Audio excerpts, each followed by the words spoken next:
అందరికీ నమస్కారం అండి. ఈరోజు మహానాడు సందర్భంగా ఫస్ట్ టైం ఎవర్ ఇప్పుడుకొచ్చి తెలుగుదేశం పుట్టిన తర్వాత ఇలాంటి మహానాడు వినూత్నంగా ఫస్ట్ టైం ఏంటంటే హైబ్రిడ్ మహానాడు అని చెప్పి లోకేష్ గారు వర్కింగ్ ప్రెసిడెంట్ అయిన తర్వాత ఈ నిర్ణయం తీసుకొని ముందుకెళ్ళడం జరిగింది.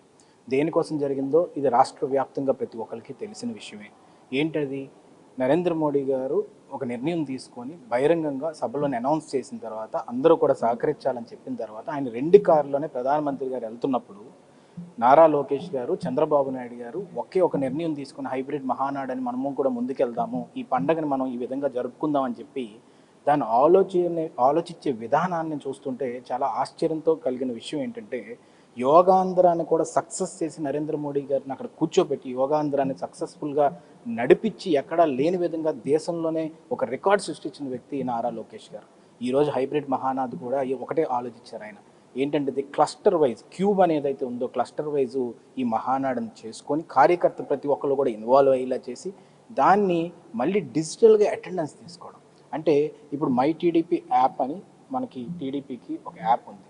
దీన్ని సృష్టికర్త దీన్ని తీసుకెళ్లే విధానం ముందుకు అన్ని నడిపిస్తుంది ఈరోజు నారా లోకేష్ గారు అన్ని విధాలుగా రివ్యూ చేసి ముందుకు తీసుకెళ్తున్నారు. ఈ మై టీడీపీ యాప్లో అటెండెన్స్ తీసుకోవడం జరుగుతుంది. ఈ అటెండెన్స్ అంటే ఇలా నార్మల్గా ఒక దగ్గరికి వస్తే ఒక లొకేషన్లో తీసుకోవడం కాదు.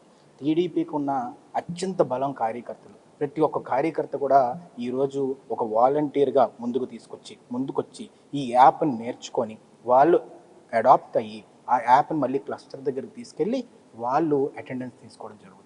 ఈ విధమైన పద్ధతిని స్ట్రక్చర్డ్ వైజ్గా ట్రైనింగ్ చేస్తూ ఈ వార్ ఫుట్ మీద ఎట్టి పరిస్థితుల్లో కూడా ఈ మహానాడిని ఫస్ట్ ఎవర్ ఎక్కడా కూడా లేని విధంగా జరిపించడం అనేది మొదటిసారి జరుగుతుందండి. దాంట్లో కూడా యువతని ఇన్వాల్వ్ చేయడం. ఈరోజు 1875 క్లస్టర్లు అండి. 1875 క్లస్టర్ల దగ్గర ఒక్కొక్క యువకుడిని పెట్టి అటెండెన్స్ తీసుకోవడం అనేది చిన్న విషయం కాదు.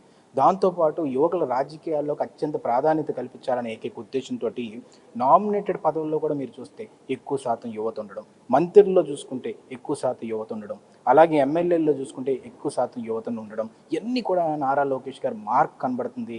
ఆయన యోగాలను తీసుకొచ్చి యోగాలను నడిపించి ఈరోజు రాష్ట్రంలో కాన్ఫిడెన్స్ నింపి ప్రభుత్వం తీసుకొచ్చి ఈరోజు నారా చంద్రబాబు నాయుడు గారు, నారా లోకేష్ గారు తెలుగుదేశం పార్టీని ముందుకు నడిపిస్తున్న ఈ ఇన్నోవేటివ్ కార్యక్రమాలని ముందుకు తీసుకెళ్తూ ఇది నేను ఒక్కటే ఒక మాట చెప్పదలుచుకుంది ఏంటంటే, నరేంద్ర మోడీ గారు ఇచ్చిన స్టేట్మెంట్ని రాజకీయంగా కాకుండా ఒక బాండ్గా తీసుకోవడం.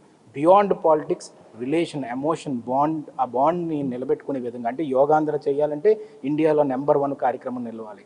ఆయన ఇచ్చిన పద్ధతిని మా మహానాడులో కూడా ఇంప్లిమెంట్ చేయాలి. ఆ విధంగా బాండ్ రిలేషన్ ముందుకు తీసుకెళ్తున్నారు, ఈ కూటమి రిలేషన్ ముందుకు తీసుకెళ్తున్నారు. అందుకే ఈ మహానాడు సక్సెస్ఫుల్ అవ్వడానికి ప్రతి ఒక్క కార్యకర్త ఈరోజు ఎంత కష్టపడాల్సి ఉంటుందంటే 1875 క్లస్టర్లోనే కష్టపడతారు. ప్రతి ఒక్క కార్యకర్తకు ప్రాధాన్యత ఇస్తారు. క్లస్టర్ ఇన్ఛార్జ్ ఎవరైతే ఉన్నారో వాళ్ళని చూసుకుంటారు. మళ్ళీ అటెండెన్స్ ఈ యాప్ ద్వారా తీసుకెళ్తున్నారు కాబట్టి దాన్ని మొత్తం కూడా ఎలాబరేట్ చేసి ఎవరు కష్టపడ్డారో వాళ్ళందరినీ కూడా అప్రిషియేట్ చేస్తారు. సో ఏ ప్రాబ్లమ్స్ వచ్చినా మిటిగేట్ చేస్తారు. అక్కడికక్కడ నారా లోకేష్ గారు ప్రతి నియోజకవర్గంకి వెళ్తున్నా కూడా ఫస్ట్ కార్యకర్తలను కలిసిన తర్వాతే ఏ కార్యక్రమానికైనా అటెండ్ అవుతున్నారు. అందుకే ఈ హైరార్కీ సిస్టంలో ప్రతి ఒక్కరికి ప్రాధాన్యత కల్పించాలనే ఏకైక ఉద్దేశంతో మండల పార్టీ అక్కడి నుంచి తీసుకొచ్చి ఒకరిని పొలిట్ బ్యూరోలో కూర్చోబెట్టారు, ఒక మహిళని. అలాగే మంగళగిరి నుంచి కూడా క్లస్టర్ ఇన్ఛార్జ్ని తీసుకొచ్చి పొలిట్ బ్యూరోలో కూర్చోబెట్టారు నారా లోకేష్ గారు. ఆలోచన విధానం ఇది. ప్రతి ఒక్క కార్యకర్తని కూడా కష్టపడినవన్నీ తీసుకొచ్చి రాజులా కూర్చోబెట్టడమే ఆయన ఉద్దేశం. కాబట్టి రేపు రానున్న రోజుల్లో 40-50 సంవత్సరాలు పటిష్టంగా ఈ మహానాడు ద్వారా మెసేజ్ ఇవ్వాల్సింది ఏంటంటే, తెలుగుదేశం పార్టీ జెండా రెపరెపలు ఆడుతూనే ఉంటుంది. అదే విధంగా ముందుకు తీసుకెళ్లాలని, యువకులని కొత్త రక్తాన్ని నింపాలని ఏకైక ఉద్దేశంతో ఈ అజెండా ముందుకెళ్ళబోతుంది. Please subscribe to Leo News for more videos.